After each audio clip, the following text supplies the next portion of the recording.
আসসালামু আলাইকুম ও শুভ সকাল প্রিয় দর্শক। সিল টিভির প্রতিদিনের সকালের অনুষ্ঠান সংবাদ শিরোনাম দেখার সাদর আমন্ত্রণ জানাচ্ছি আমি মাহবুবুল আলম মিলন। আর সাথে আছেন আজকে আমন্ত্রিত অতিথি বললে ভুল হয়, আমাদের প্রতিদিনেরই প্রায় অতিথি, অত্যন্ত জনপ্রিয় বিশ্লেষক অধ্যাপক আব্দুল লতিফ, একজন শিক্ষক এবং উদ্যোক্তা। লতিফ ভাই, আপনাকে স্বাগত জানাচ্ছি। ধন্যবাদ আপনাকে। প্রিয় দর্শক, অনুষ্ঠানটি সৌজন্যে আজকে Ali books and variety store, Bashikpur Madhyabazar, Lakshmipur জেলা। বশিকপুর এই প্রতিষ্ঠানের, আলী বুকস এর প্রতিষ্ঠানের স্বত্বাধিকারী কামাল হোসেনকে কৃতজ্ঞতা জানিয়ে অনুষ্ঠান শুরু করছি। আজকের অনুষ্ঠানের পরিকল্পনা আছে শেখ নুরুল ইসলাম। প্রিয় দর্শক, প্রতিদিনের আজকেও 3টি পত্রিকা এসছে সিল টিভি স্টুডিওতে। জাতীয় পত্রিকা খোলা কাগজ, সিলেটের স্থানীয় দৈনিক শ্যামল সিলেট এবং সিলেটের আরেকটি নতুন পত্রিকা সুরমা মেল সম্ভবত দ্বিতীয় দিন আমাদের সিল টিভিতে এসছে। প্রিয় দর্শক, আমরা জানেন যে আমরা প্রতিদিনই পত্রিকা বদলিয়ে নতুন পত্রিকা নিয়ে আমরা হাজির হই। আজকেও সেটারই ব্যত্যয় কোনো ঘটেনি। শুরু করছি আমি জাতীয় পত্রিকা হাতে নিয়ে খোলা কাগজ। পত্রিকা পড়ার আগেই আজকের দিন তারিখটি জানিয়ে দিচ্ছি। আজ রোববার 16 নভেম্বর 2025, পহেলা অগ্রহায়ণ 1432 বঙ্গাব্দ, 24 জমাদিউল আওয়াল 1447 হিজরি। খোলা কাগজের প্রথম যেটা বড় করে লেখা পত্রিকায় এবং একটা অত্যন্ত গুরুত্বপূর্ণ খবর এটা, পানির ন্যায্য হিস্যার দাবি, চাঁপাইনবাবগঞ্জে বিএনপির সমাবেশ, আগামী বছর শেষ হচ্ছে ফারাক্কা চুক্তির মেয়াদ, ফারাক্কা ও তিস্তা ইস্যুতে গুরুত্ব দেওয়া হবে, মির্জা ফখরুল ইসলাম। ব্যাখ্যা করবো পরে এসে আপনার সাথে। আরো অন্যান্য খবর, নতুন ইউনিফর্ম সেজেছে পুলিশের নতুন ইউনিফর্ম, এটা সবসময় পরিবর্তন হয়, এবারও হয়েছে। জাতীয় নির্বাচনকে ঘিরে 9 দিন কঠোর নিরাপত্তা থাকবে, স্বরাষ্ট্র উপদেষ্টা। নির্বাচনে ব্যাঘাত ঘটানোর শক্তি নেই, আওয়ামী লীগের প্রেস সচিব। আরো খবর, বাংলাদেশ সীমান্তে সামরিক তৎপরতা বাড়াচ্ছে ভারত। এখানে খবরের কিছু বিশেষ দিক তুলে ধরা হয়েছে। বিএসএফ এর বাড়তি সতর্কতা, লালমনিরহাট সীমান্তে অস্থায়ী অটল চৌকির সঙ্গে সঙ্গে বেড়েছে জনবল। শিলিগুড়ি করিডোরের সুরক্ষা নিশ্চিত করার উদ্যোগ। 3 জেলায় জুলাই স্মৃতিস্তম্ভে আগুন। জামাত সহ 12 দলের সঙ্গে ইসির সংলাপ কাল। আরেকটি ব্যতিক্রমধর্মী খবর আসছে, হাইকোর্টের সামনে 26 টুকরো মরদেহ, হানি ট্র্যাপ নাকি ত্রিভুজ প্রেম, হেডলাইন লেখা আসছে। এটা বিশ্লেষণ করবেন আজকের অতিথি। র্যাব ও পুলিশের পৃথক সংবাদ সম্মেলন, টাকার লোভে আমার স্বামীকে মেরে ফেলা হয়েছে, লাকি বেগম নিহতের স্ত্রী। 133 প্রার্থীর তালিকা প্রকাশ করলো গণফোরাম। আরো খবর, কাদিয়ানীদের অমুসলিম ঘোষণার দাবি, খতমে নবুয়ত সম্মেলন, এটা সবসময় হয়ে আসছে বাংলাদেশে। কালকে একটা বিশাল মিছিল করেছে, সভা করেছে আন্তর্জাতিক খতমে নবুয়ত সম্মেলনে। গণমাধ্যম আমাদের নিয়ন্ত্রণের মধ্যে নয়, হাসিনা ইস্যুতে ভারত। এই ছিল খোলা কাগজের প্রথম পাতার ভ্যারাইটিস খবর, নির্বাচনের খবর, পাশাপাশি অন্যান্য খবরও আজকে পরিবেশন করেছে এই পত্রিকাটি। পরবর্তী শেষ পৃষ্ঠার খবর, বন জুড়ে পল্লী বিদ্যুতের অবৈধ সংযোগ। এখানে খবরের কিছু দিক তুলে ধরা হয়েছে। উখিয়া উপজেলা আইন অমান্য করে 1553টি মিটার স্থাপন, বিদ্যুৎস্পৃষ্ট হয়ে প্রতিনিয়ত বন্যপ্রাণীর মৃত্যু, রোহিঙ্গা ক্যাম্পে অবৈধ সংযোগ নিয়ে অর্থ লেনদেন, জিএম বলতে কিছু জানতে লিখিত দিতে হবে। এই হজবরল কিছু একটা নিউজটা এখানে আসছে।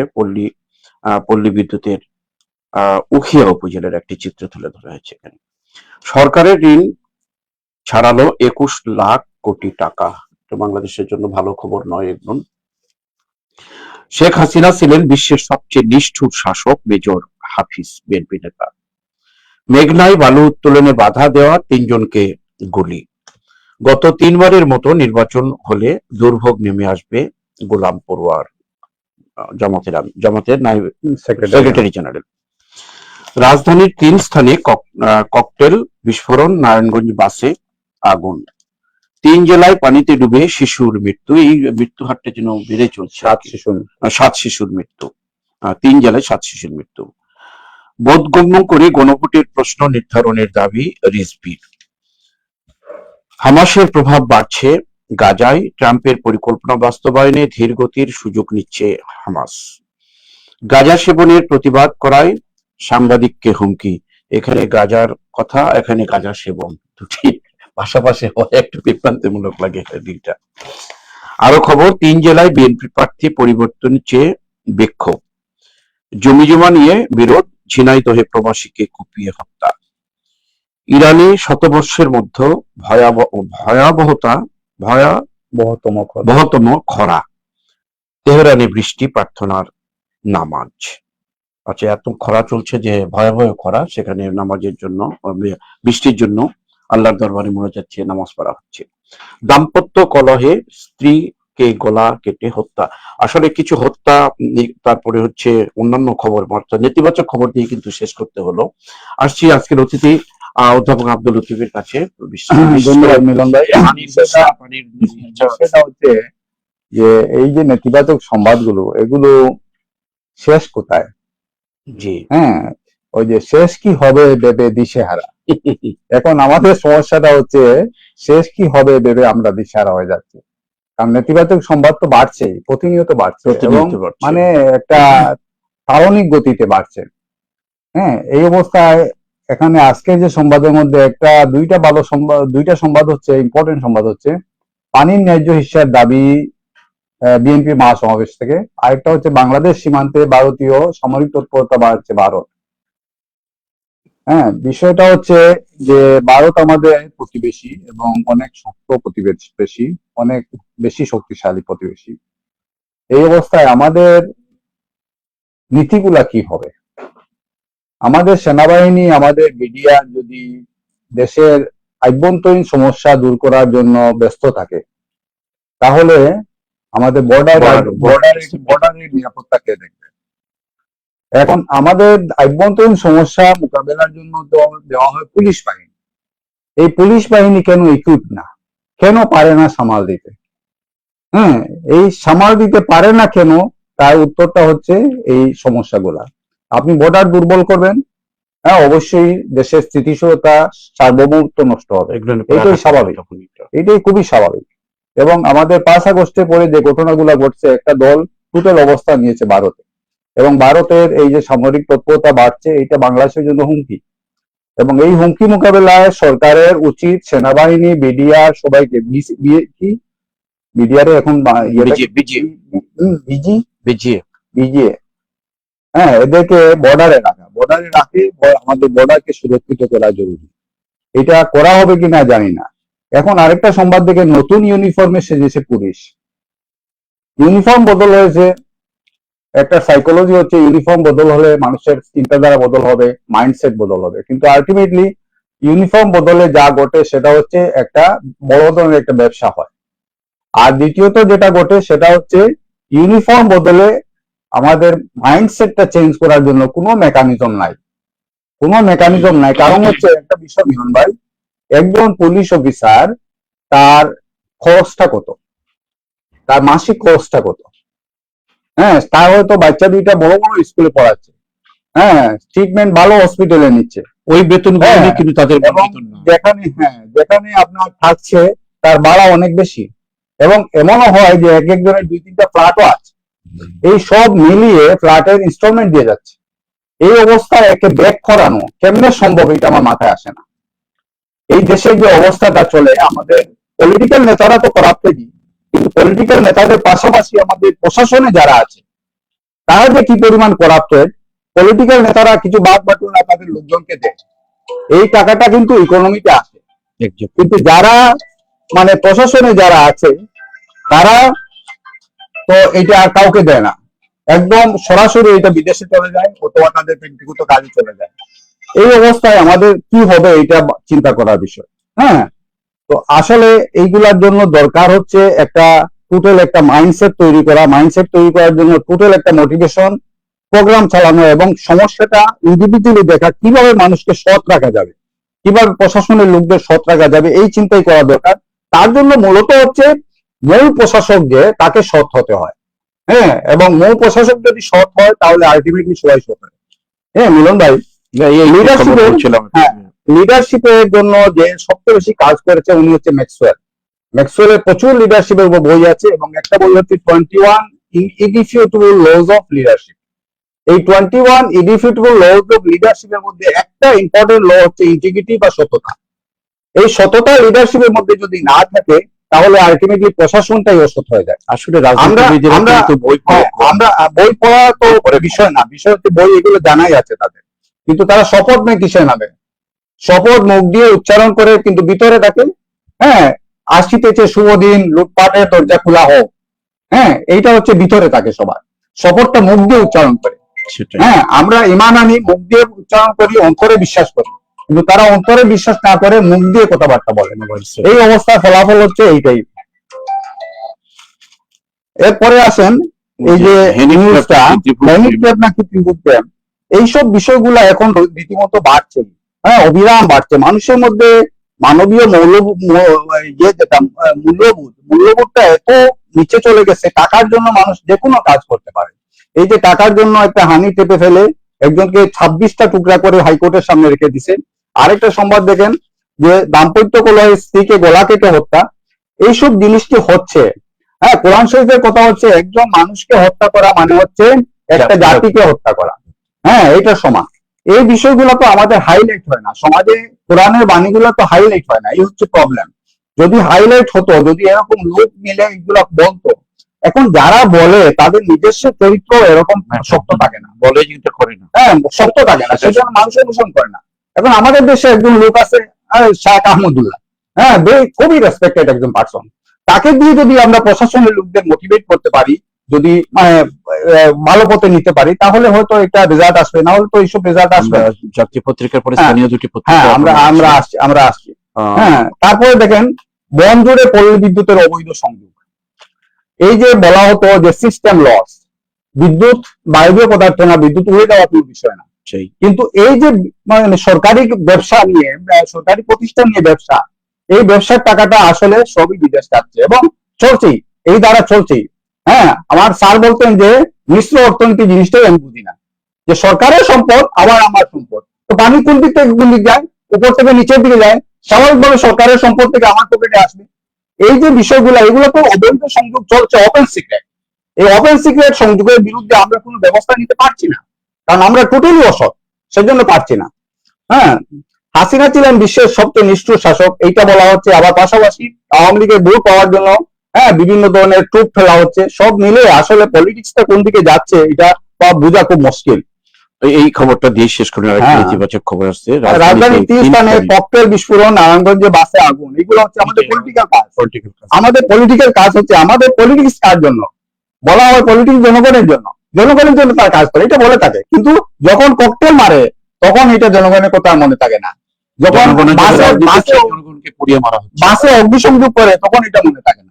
এই হচ্ছে আমাদের জনগণ, জনগণের সামনে এটা আমরা আশা রাখি জনগণ এদেরকে দেখুক, এরা কি করছে এটা দেখুক, তারপরে সিদ্ধান্ত। আসলে প্রত্যেকটি খবরের বিশ্লেষণ পর্যন্ত সময় সেটা আমরা পাবো না, যে জন্য যে কারণে আমাদের দুটি স্থানীয় পত্রিকা আমাদের হাতে আছে। আমি প্রথমে স্থানীয় সিলেটের পত্রিকা দিচ্ছি, শ্যামল সিলেটের নির্বাচনী খবর দিয়ে শুরু করেছে তারা। নির্বাচন তফসিল ডিসেম্বরে, সরকারের নির্দেশে জোর প্রস্তুতি ইসির। সংবিধানে আল্লাহর উপর আস্থা ও বিশ্বাস পুনর্বহাল করবে বিএনপি। খাদিমপাড়ায় 30 একর খাস জমি উদ্ধার করলো প্রশাসন, সরকারি জমি বিক্রয়ের দায়ে গ্রেপ্তার 3।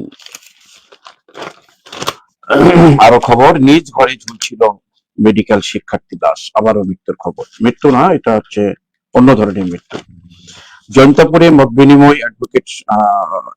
বিনিময় সভায় অ্যাডভোকেট শামসুজ্জামান, বিএনপিকে ক্ষমতায় না আনলে ভারতীয় আধিপত্যবাদ মাথাচাড়া দিয়ে উঠবে। শিক্ষার্থীদের আন্দোলনে অবরুদ্ধ উপাচার্য, সাকসু নির্বাচন। জাতীয় নির্বাচন ঘিরে 9 দিন মাঠে থাকবে আইন শৃঙ্খলা বাহিনী। সিলেট জেলা এনসিপির কর্ম পরিকল্পনা ঘোষণা। জামালগঞ্জে 950 রাউন্ড কার্তুজ সহ 2 জন গ্রেপ্তার। এই ছিল শ্যামল সিলেটের সংবাদগুলো। মিশ্র সংবাদ, কিন্তু রাজনীতির সংবাদ এবং অন্যান্য সামাজিক সংবাদগুলো পরিবেশন করেছে এই পত্রিকাটি। শ্যামল সিলেটের শেষ পৃষ্ঠায় আবারও জনগণের খবর এটা। দুর্ভোগে 20,000 মানুষ, 54 বছরেও নির্মাণ হয়নি দুই সেতু। জামাত সহ আরো 12 দলের সঙ্গে ইসির সংবাদ। শান্তিগঞ্জ উপজেলা স্বাস্থ্য কমপ্লেক্স অনিয়ম ও অবহেলায় চলছে চিকিৎসা সেবা। সিলেট ইঞ্জিনিয়ারিং কলেজে ছাত্রলীগের সভাপতি গ্রেপ্তার। কোম্পানিগঞ্জে লিফলেট বিতরণকালে মিপ্পা সিদ্দিকী। জন্তাপুর গোয়েনঘাট কোম্পানিগঞ্জের কাঙ্ক্ষিত উন্নয়নের জন্য ধানের শীষকে বিজয়ী করতে হবে। শ্রমজীবী মানুষের সাথে মত বিনিময় করে খন্দকার মুক্তাদির। রাষ্ট্র ক্ষমতা এলে শ্রমজীবী মানুষের মর্যাদা ও নিরাপত্তা নিশ্চিত করবে বিএনপি। হিন্দু বৌদ্ধ খ্রিস্টান ঐক্য পরিষদ ও পূজা উদযাপন পরিষদের মানববন্ধন। দুনিয়ার চাকচিক্য নয়, নবী করিম সাল্লাল্লাহু আলাইহি সাল্লামের আদর্শ প্রতিষ্ঠায় আমাদের মূল লক্ষ্য। মৌলানা আহমদ হাসান চৌধুরী, ফুলতলী। দিরাইয়ে ছাত্রলীগ নেতা গ্রেপ্তার। আরেকটি খবর পড়ে শেষ করব। বালাগঞ্জের দোয়ারাবাজার উঠান বৈঠকে এম এ মালিক। তারেক রহমান ঘোষিত 31 দফা ভবিষ্যৎ বাংলাদেশ গঠনের সুনির্দিষ্ট রূপরেখা। আমি শেষ ভিতরের কথাটাও একটু সম্পাদকীয় কলাম পড়ে শোনার চেষ্টা করছি। সম্পাদকীয় গণভোটের মৌলিক প্রস্তাবগুলোকে বোধগম্য করার গুরুত্ব দিন। এটা গুরুত্বপূর্ণ একটা সংবাদ। আরো ভিতরের পাতায় বেশ কিছু খবর ছাপিয়েছে শ্যামল সিলেট। রত্না নদী ইজারার বন্ধে জেলা প্রশাসকের কাছে স্মারকলিপি। সুনামগঞ্জের একটা রত্না নদী, জগন্নাথপুরের। মানুষকে সাহায্য করতে টাকা লাগে না, মানেই মনের ইচ্ছাই যথেষ্ট। সুন্দর একটি খবরের লিড করেছে এটা। সিলেট সদর দলিল লেখক সমিতির কমিটি বিলুপ্ত। ধলাই নদীতে অবৈধ বালু উত্তোলন, জরিমানা। আলহাজ মুক্তাদির আলী ফাউন্ডেশনের 4র্থ মেধাবৃত্তি পরীক্ষা সম্পন্ন। আরো খবর, ওসমানীনগরে তালামিজের প্রীতি সংবর্ধনা। আহমদপুর সরকারি প্রাথমিক বিদ্যালয়ে সাবেক প্রধান শিক্ষককে সংবর্ধনা প্রদান। বেশ কিছু সামাজিক এবং অত্যন্ত জনহিতকর খবরগুলো পরিবেশন করেছে। আসছি আপনার কাছে আবার খবর বিশ্লেষণের জন্য। রাষ্ট্রের কিছু জমি উদ্ধার করেছে প্রশাসন, এটা একটা গুরুত্বপূর্ণ, এটা একটা পজিটিভ, ভেরি পজিটিভ সাইড, এবং এগুলো হওয়া উচিত। এগুলো কেন অবৈধভাবে দখলে থাকবে মানুষের? এখন প্রশাসনের এই যে উদ্যোগ আমরা স্বাগত জানাই। আমরা চাই যে প্রশাসনে এরকম আরো উদ্যোগ হোক এবং অবৈধ জিনিসগুলা উদ্ধার হোক। এইসব অবৈধ জিনিস দিয়ে কিন্তু অবৈধ কাজই চলে। অবৈধ মানে কথায় বলা হয় না, আসছে আয়া আসছে যায়। যেহেতু জিনিসগুলো অবৈধভাবে আসে, এই জিনিসগুলো অবৈধভাবে খরচ হয়। এইটা দিয়ে সন্ত্রাসী পালবে, এটা দিয়ে এই করবে সেই করবে। দুনিয়া অনেক ক্রাইম এখান থেকে তৈরি হয়, অনেক জমি, এবং এইগুলা দিয়ে অনেক ক্রাইম তৈরি হয়। কারণ টাকা পয়সা চলে আসে, এই টাকা পয়সার গরমেই মানুষ অনেক কিছু করে। এই এলাকায় কিন্তু 1 ডিসিমেল জায়গার দাম কিন্তু 7 থেকে 8 লক্ষ টাকা। সেখানে এটা আমরা স্বাগত জানাই প্রশাসনকে, এবং প্রশাসনে এইরকম আরো উদ্যোগ আশা করি। অনেকগুলো অবৈধ জায়গা কিন্তু আরো এরকম বেদখল আছে, এগুলা উদ্ধার হোক। আমরা সাংবাদিকদের প্রতি আমরা একটা দৃষ্টি রাখবো, যারা এই ধরনের নিউজ করেন আরো এটা বেশি বেশি করে নিউজ করেন। জামালগঞ্জে 950 রাউন্ড কার্তুজ সহ 2 জন গ্রেপ্তার। অবৈধ অস্ত্র তো প্রচুর রয়ে গেছে। এই অবৈধ অস্ত্র উদ্ধার না করলে প্রফেসর ইউনূস স্যার যে নির্বাচনের কথা বলছেন কেমনে হবে জানি না। আমরা চাইবো এই অবৈধ অস্ত্র উদ্ধারে প্রশাসন আরো শক্তিশালী হোক, আরো অ্যাক্টিভ হোক। জাতীয় নির্বাচন করে 9 দিন মাঠে থাকবে আইন শৃঙ্খলা বাহিনী। 9 দিন মাঠে থাকবে আইন শৃঙ্খলা বাহিনী, ঠিক আছে, কিন্তু ইলেকশনের অ্যাক্টিভিটি শুরু হলেই তো খুন খারাপি শুরু হয়ে যায়। তো এইসব বিষয় কিভাবে দূর করা হবে, এটা খুব মানে নির্বাচনকে ঘিরে 9 দিন থাকবে, কিন্তু যে অবস্থা চলছে সেই দেখেন বিভিন্ন জায়গায় যে আগুন লাগানো, তারপর হচ্ছে এই যে 950 রাউন্ড গুলি এখানে সেখানে হচ্ছে। এরকম যদি নির্বাচনের আগে হয়, নির্বাচনী চলতে সময় নিয়ে তো প্রশ্ন। এরপরে দেখেন বিএনপি কে ক্ষমতায় না আনলে ভারতীয় আধিপত্যবাদ মাথা ছাড়া উঠবে বিএনপির একজন নেতার বক্তব্য। কিন্তু আসলে সব নেতার বক্তব্য তো এরকম আসছে না। আসলে সবগুলা বিষয়ে দলীয় প্রধান যারা আছেন তারা সিদ্ধান্ত নেওয়া উচিত, এদেরকে ট্রেনিং দেওয়া উচিত। বক্তব্যটা কি হবে সেটা আসা উচিত। আসলে নির্বাচনটা আসলে যে বক্তব্যগুলো আসে নির্বাচিত হওয়ার পর কিন্তু সেই বক্তব্য থাকে না। দ্বিতীয়ত হচ্ছে এই এখন যে বক্তব্য আসছে, কেউ ভারতীয় আধিপত্যের পক্ষে আসছে, আবার কারো ভারতীয় আধিপত্যের বিপক্ষে আসছে। এইসব বক্তব্যগুলোর জন্য দলীয় প্রধানের সিদ্ধান্ত নেওয়া উচিত। দলীয় প্রধান এগুলাকে কন্ট্রোল করা উচিত এবং ট্রেনিং দিয়ে প্রত্যেকের কি বলা উচিত সেটা আসা উচিত। দেখেন 54 বছরে নির্মাণ হয়নি 2টা সেতু, সাঁকো দিয়ে মানুষ চলাফেরা করছে। অথচ অনেক জায়গায় অপ্রয়োজনীয়ভাবে সেতু তৈরি হয়েছে। একটা সেতু আছে, হ্যাঁ, এমপির বাড়ির পাশে আরেকটা সেতু তৈরি হয়েছে ডিসির বাড়ির পাশে। হ্যাঁ, এইভাবে আমাদের সেতুগুলো তৈরি হচ্ছে, আমাদের পরিকল্পনা এরকম। হ্যাঁ, আমরা জানি আমাদের একজন প্রেসিডেন্টের বাড়ির যে রাস্তা নেওয়ার জন্য বিশাল একটা আরেকটা যোগ দেই, করা কোথাও কোথাও সেতু নির্মাণ হয়েছে কিন্তু রাস্তার সংযোগ দেওয়া হয়নি। সংযোগ দেওয়া হয়নি। এইভাবে সেতু পড়ে আছে। হ্যাঁ, এইভাবে পড়ে আছে। তো এইসব বিষয় হচ্ছে টোটালি মিসম্যানেজমেন্ট, এবং আমাদের সরকারি প্রতিষ্ঠানগুলা টোটালি একটা ইনএফিশিয়েন্ট একটা প্রতিষ্ঠান, এবং এই মিসম্যানেজমেন্ট গুলা চলছেই। অথচ এই যাদেরকে নেওয়া হয় বিসিএস ক্যাডার করে, তাদেরকে বেছে নেওয়া হয়। হ্যাঁ, ঢাকার রাজধানী কোথায়, বাংলাদেশের রাজধানী কোথায়, সিলেটের রাজধানী কোথায়, সবকিছু মুখস্থ করা লোকে নেওয়া হয়। এইসব লোককে নিয়ে আসলে যে ডিসিশন মেকিং হচ্ছে না, তার প্রমাণ হচ্ছে এইটা। অর্থাৎ আমাদের রিক্রুটমেন্ট পলিসিটাই ভুল। এই পলিসিতে অ্যানালাইটিক্যাল ক্যাপাসিটি ওলা মানুষকে নেওয়া দরকার। মুখস্থ করা মানুষকে নিয়ে তুতাপাখির মতো যে মুখস্থ করছে, যা প্রাইভেট পড়াইছে, যে পাটিগণিত জানে, পাটিগণিত শিখাইছে, সে নির্বাচিত হয়ে আসছে, সে সিলেক্টেড হয়ে আসছে। সেটাই। এইসব জিনিস সিলেকশন মেথড গুলা নিয়ে আমাদের চিন্তা করা দরকার। চিকিৎসা এবং এই সংবাদ প্রায়ই আসছে। গতকাল মৌলভীবাজারে যেটা ছিল, আজকে দেখি চিকিৎসা সুনামগঞ্জের হ্যাঁ, মিলন ভাই, আমাদের দেশের মানুষ এত হতবাগা যে ভুল চিকিৎসা এবং চিকিৎসা না পাওয়া, এর কারণে অনেক লোক কিন্তু মারা যাচ্ছে। হ্যাঁ, এইটা হচ্ছে মানে এলাকার একটা শান্তিগঞ্জ উপজেলা। আর আপনি শহরে আসেন, শহরের ডাক্তারদের আচরণ দেখলে মনে হবে যে এরা ঐশী বাণী প্রাপ্ত ডাক্তার, রোগী দেখলেই প্রেসক্রিপশন লিখে দিয়ে দিচ্ছে। হ্যাঁ, এবং এই ওষুধটা তার ক্ষতি করছে কিনা আর কোনো ফিডব্যাক নিচ্ছে না, এইভাবে চলছে। এবং রোগীদের মিলন ভাই, একটা এক্সাম্পল দিই আপনাকে। আমি একজন রোগী নিয়ে 2006 সালে গেছিলাম থাইল্যান্ডে। তো রোগীর অপারেশন হবে পরের দিন, ডাক্তার রাত্রি 12টার সময় জিজ্ঞেস করতেছে এই ওষুধগুলো খাওয়াইছে কিনা, ফোন করে জিজ্ঞেস করতেছে। কত দায়িত্বশীল ডাক্তার! এই যে ডাক্তাররা কি পরিমাণ দায়িত্বশীল হতে হয়, এই দায়িত্বশীলতা আমাদের ডাক্তারদের মধ্যে নেই। এবং স্বাস্থ্য কমপ্লেক্স যেগুলো আছে, এগুলা এই একটা আছে আরেকটা নাই, এইটা আছে ওইটা নাই, এই বলে বলে মানুষকে প্রতারণা করা হচ্ছে। এই মানুষকে, এই দেশের জনগণকে আর কত প্রতারণা করা হবে? হ্যাঁ, এই দেশে কি ভালো লিডারশিপ আসবে না? এগুলো দেখবে না? আমরা সেই আশায় থাকবো যে ভালো একটা লিডারশিপ আসবে। অনেক অনেক ধন্যবাদ। আমরা অন্য পত্রিকায় আসি, পত্রিকা, স্থানীয় পত্রিকা শ্যামল সিলেটের পর আরেকটি পত্রিকা আমাদের হাতে আছে, সুরমা মিল, সিলেটের অত্যন্ত নতুন পত্রিকা এটা আমাদের।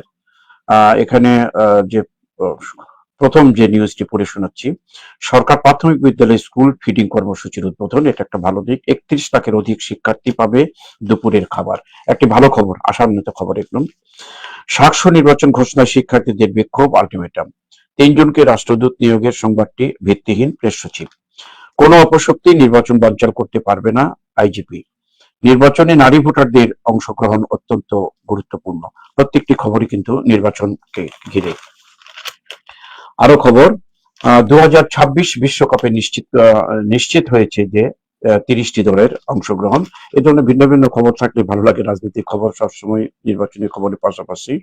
খাদিম প্রায় 30 একর সরকারি জমি উদ্ধার হলো, এটা আমরা বিশ্লেষণ করেছি ওই পত্রিকায়।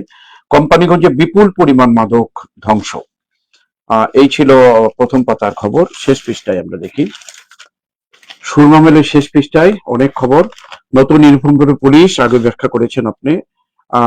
ইন্টারনেট স্বাধীনতায় ভারতের কাছাকাছি বাংলাদেশ। সত্যি যদি এটা হয়ে থাকতে ভালো খবর মনে করবো আমরা। সুনামগঞ্জে 950 রাউন্ড কার্তুজ সহ 2 যুবক গ্রেপ্তার। সাবিপ্রবিতে জলবায়ু ন্যায় বিচারের দাবিতে বিশ্বব্যাপী কর্মদিবসের সমাবেশ অনুষ্ঠিত। জকিগঞ্জ শেওলা সড়ক সংস্কারে বিরোধী ইউনিয়নবাসীর উদ্যোগ, ভালো উদ্যোগ। ইউনিয়নবাসী উদ্যোগ নিলে হয়তো সফল হবে এটা। বালাগঞ্জে রাষ্ট্রীয় মর্যাদায় বীর মুক্তিযোদ্ধা হোসেন আলীর দাফন সম্পন্ন। রাষ্ট্রীয় মর্যাদায় বালাগঞ্জ উপজেলার দেওয়ান বাজার ইউনিয়নের জামালপুর বীরশ্রী বীর মুক্তিযোদ্ধা হোসেন আলীর দাফন সম্পন্ন হয়েছে। এই খবরটি তারা ছবি সহ দিয়েছে। রাগিব রাবিয়া মেডিকেল কলেজে ছাত্রীর লাশ উদ্ধার। না, কিন্তু চিকিৎসা থেকে না, অন্যভাবে এটা হয়তো ঘটেছে। বাংলাদেশে গণতান্ত্রিক উত্তরণের সমর্থন ইউরোপীয় ইউনিয়নের। শ্রমজীবী মানুষের সাথে মত বিনিময়ে খন্দকার মুক্তাদির। রাষ্ট্র ক্ষমতা এলে শ্রমজীবী মানুষের মর্যাদা নিরাপত্তা নিশ্চিত করবে বিএনপি, এটা অন্য পত্রিকা আপনি ব্যাখ্যাও করেছেন। সিলেটে এনসিপির 6 দফা পরিকল্পনা ঘোষণা। গতকালকে স্থানীয় একটি হোটেলে এনসিপির আপনার সম্মেলন করেছে তারা। বড়লেখায় বরিশালের অপহৃত স্কুল ছাত্রী উদ্ধার, যুবক আটক। আরো খবর, আগামীর উন্নত আগামীর উন্নত জাতি গঠনের দিক নির্দেশনামূলক সুপারিশ শীর্ষক আলোচনা সভা। আসলে এই সভাগুলো আরো সমাজের জন্য, দেশের জন্য ভালো করে। ভিতরের পাতাগুলো উপরে নেই, ভিতরের পাতায় যে খবরগুলো আসছে ম্যাক্সিমাম খবরই প্রথম পাতার অংশ বিশেষ। আসন্ন জাতীয় নির্বাচনে আমাদের জন্য একটি গুরুত্বপূর্ণ অধ্যায়। বিএনপি অনুষ্ঠিত দিকে নির্বাচনী সভায় তাহসিনা রুজদী লোনা ইলিয়াস পত্নী বিশ্বনাথ ওসমানীনগরের প্রার্থী। বানিয়াচংয়ে বিএনপি মনোনীত প্রার্থী ডক্টর জীবনের সমর্থনে গণমিছিল। বিশ্বনাথে মুক্তিযুদ্ধ ফাউন্ডেশনের মেধাবৃত্তি, এটা আমরা অন্য পত্রিকায় ব্যাখ্যা করেছি। এটা সাংবাদিক সিরাজ এক্সপ্রেসের জেলা 4 এর গভর্নর নির্বাচিত। চরণ সাংস্কৃতিক কেন্দ্র সিলেট জেলার 2য় কাউন্সিল অনুষ্ঠিত। সব লোকাল খবরগুলো দিয়ে পত্রিকাটি পরিবেশন করেছে। সুন্দর সুন্দর খবর আসছে আপনার কাছে। আবার মিলন ভাই, আমি আলোচনা আগে ওই যে একটা সংবাদ সাবিতে ছাত্র নির্বাচনের ঘোষণায় শিক্ষার্থীদের বিক্ষোভ আলটিমেটাম, যে এটা আমি দেখেন শিক্ষার্থী আন্দোলনে অবরুদ্ধ উপাচার্য। আমরা আসলে বিশ্ববিদ্যালয়ে শিক্ষার্থীদের আন্দোলনে অবরুদ্ধ উপাচার্য এই সংবাদগুলো শুনতে চাই না। কারণ হচ্ছে এখানে শিক্ষার্থীরা হাইলি এডুকেটেড এবং প্রশাসন আরো হাইলি এডুকেটেড। এই এডুকেটেড সম্প্রদায় কথাবার্তা বলে কেন সমাধান করতে পারে না? কেন এটা অবরুদ্ধ হতে হবে? এটা তো শ্রমিকদের ব্যাপার, শ্রমিকরা অবরুদ্ধ করে, শিক্ষার্থীরা কেন উপাচার্যকে অবরুদ্ধ করবে? আর উপাচার্য বা প্রশাসন কেন শিক্ষার্থীদের অবরুদ্ধ করার পথে নিয়ে যাবে? হ্যাঁ, আলোচনার দিকে এবং নেগোসিয়েশন স্কিল ছাড়া আসলে প্রত্যেকটা জায়গায় আমরা যখন নিয়োগ দেই, প্রত্যেকটা জায়গায় নেগোসিয়েশন স্কিল ছাড়া মানুষ একটা বিক্ষোভ আছে যে অন্যান্য ইউনিভার্সিটিতে নির্বাচন হয়েছে, এখানে নির্বাচনের তারিখ ইত্যাদি নিয়ে কিন্তু একটা ধূম্রজালের মধ্যে আছে। আর আমাদের দেশে হয় কি আন্দোলন ছাড়া কোনো কিছু যেন ওই যে আঙ্গুল বাঁকা এইটা, এই পলিসিটা আমাদের দূর করা উচিত। প্রশাসনে আমরা বিশ্ববিদ্যালয় লেভেলে প্রশাসনকে চাইবো যে প্রশাসন প্রত্যেকটা বিষয় অ্যাড্রেস করে যাতে সমাধান করে, এই বিষয়ে চাইবো। প্রশাসনের কাজই তো এটা। আচ্ছা, নির্বাচনে নারী পুরুষ অবাধে আমরা অংশগ্রহণ করি, এখানে এইভাবে খবরটি কেন? নির্বাচনে নারী ভোটারদের অংশগ্রহণ অত্যন্ত গুরুত্বপূর্ণ। এটা তো সবসময় নারী ভোটার গুরুত্বপূর্ণ বলতে নারী ভোটাররা আসলে অনেক জায়গায় ভোট দেয় না, এই জন্য উৎসাহিত করার জন্য বলা হচ্ছে। এটা ঠিক আছে, ভালো সংবাদ। আচ্ছা, এখানে আসে 31 লাখের অধিক শিক্ষার্থী পাবে দুপুরের খাবার। একটা খুবই ভালো সংবাদ। কিন্তু বিষয়টা হচ্ছে এই সংবাদগুলো তো ভালো, কিন্তু ভয় হয় আমাদের তো কাফনের যদি ব্যবস্থা হয় সরকারি ভাবে, এই কাফনের টাকা নিয়ে দুর্নীতি হবে। এই আমাদের ভয় হচ্ছে সরকারি ভাবে যখন করা হবে তখন দুর্নীতিটাকে কেমনে আপনি টেকল দেবেন, এটা টেকল দেওয়া উচিত। হচ্ছে কি এটা ভালো উদ্যোগ, কিন্তু এটা যেন সেই এবং সেরকম না হয়, এবং দেখা যাবে হয়তো শিক্ষকরাই জড়িত হয়ে গেছে দুর্নীতিতে। এইসব জিনিসটাতে না হয়। আসলে আমরা ছাত্রছাত্রীদের খাবার অত্যন্ত অমানবিক এই ধরনের একটা রেফারেন্স আপনাকে দেই। মতিউর রহমান নিজামী সাহেব যখন শিল্পমন্ত্রী ছিলেন, আমরা বিসিকের তরফ থেকে ওনার সাথে দেখা করলাম, কিছু প্রস্তাব রাখলাম, উনি উত্তরে বললো, ভাই সবই তো ভালো, কিন্তু সরকার যদি করে তাহলে দুর্নীতি তো করবেই, এটাকে সামাল দিবেন কেমনে? অর্থাৎ সরকারি কাজে দুর্নীতি হবেই। সেই বিষয়টাকে একটা হাত মাথায় রেখে স্কুল ফিডিংটা চালু হোক, আমরা সেটা চাই। স্কুল ফিডিং চালু হলে কি হবে? নিম্নবিত্ত শ্রেণীর লোকরা ফিডিং এর জন্য স্কুলে যায়, আসলে না খেয়ে স্কুলে যায়, এবং অনেক বাচ্চারা কিন্তু উপার্জন করে তার সময় আমাদেরকে এগুতে দিচ্ছে না। কিন্তু এখানে আর সংবাদের মধ্যে যেগুলো আছে আমরা আলোচনা করেছি অলরেডি, কিন্তু ওই যে এখন 3 জনকে রাষ্ট্রদূত নিয়োগের সংবাদটি ভিত্তিহীন প্রেস রিলিজ, এই সংবাদ কেন আসে আর কেন এটা ভিত্তিহীন বলতে হয়? এই সংবাদ আসার পিছনেও তো আছে আছে তো, কিন্তু সমস্যা হচ্ছে এগুলা কেন আসবে আর কেন এটাকে ভিত্তিহীন বলতে হবে, এই বিষয়টা নিশ্চিত করা দরকার। জকিগঞ্জ শেওলা সড়ক সংস্কারে বিওসি ইউনিয়নবাসীর উদ্যোগ, এটা পজিটিভ জিনিস, খুবই পজিটিভ। ইউনিয়নবাসীদের উদ্যোগে এইসব সংস্কার হচ্ছে, এবং প্রত্যেকটা জায়গায় যদি মানুষ এরকম সচেতন হয় তাহলে অনেক জিনিস হবে। এই খবরগুলো বেশি বেশি পরিবেশন হলে আরো অন্যান্য এলাকায় কিন্তু মানুষ এবং এই সংবাদগুলো যারা বিনস্তি ইউনিয়নবাসীকে প্রশাসনের উদ্যোগে পুরস্কৃত করা দরকার, সম্মান দেওয়া উচিত। এরকম সম্মান দেওয়া হলে কিন্তু মানুষ সহযোগী অনেক কাজ করবে, যেটা আপনি প্রশাসন দিয়ে পারবেন না। অন্য উপজেলাগুলো আমরা এরকম অনেক বিষয় বলেছিলাম মিলন ভাই, আপনার মনে আছে যে বলছিলাম যে সামাজিক সংগঠন কাজে লাগালে, এদেরকে এনকারেজ করলে, এদেরকে রেওয়ার্ড দিলে আলটিমেটলি এটা রেজাল্টটা ভেরি পজিটিভ হয়। সময় আমাকে আর দিচ্ছে না, একটা সুন্দর খবর দিয়ে আমরা শেষ করলাম। প্রিয় দর্শক, আসলে প্রচুর খবর আছে পত্রিকায়, সব খবরে বিশ্লেষণ করার সময়ের অভাবে আমরা সম্পূর্ণ হলো না। তারপরে যতটুকু আমরা পড়ে শোনানোর চেষ্টা করলাম, বিশেষ করে লাস্ট খবরটি যেটা আজকে একটু আগেই জকিগঞ্জ শেওড়া সড়কের সংস্কার বীরশ্রীবাসীর একটা এলাকার উদ্যোগে হচ্ছে। এটা একটা ভালো দিক। এটাকে আমরা মনে করলাম যে এই খবরের মধ্য দিয়েই অন্যান্য উপজেলার যারা দায়িত্বশীল আছে, ইউনিয়নবাসী যারা আছে, তারা উদ্যোগ নিয়ে অনেক কাজ তারা নিজেরা করতে পারবে। সরকারের দিকে তারা চেয়ে না থেকে এই ধরনের কাজ যদি এগিয়ে আসে, তখনই হবে কিন্তু এলাকার উন্নতি। এই এই খবরগুলো এই সুন্দর একটি খবর পড়া এবং বিশ্লেষণের মধ্য দিয়েই আজকের অনুষ্ঠান আমরা এখানে শেষ করতে যাচ্ছি। শেষ করার আগে আবারও বলছি যে আজকে আমাদেরকে সহযোগিতা করলেন সম্প্রচারে Ali books and variety store, Boxipur Madhyabazar এর স্বত্বাধিকারী কামাল হোসেনকে আবারও কৃতজ্ঞতা জানিয়ে আপনারা ধৈর্য ধরে এতক্ষণ আমাদের সাথে থাকার জন্য আজকের অনুষ্ঠান এখানে শেষ করতে যাচ্ছি। আল্লাহ হাফিজ।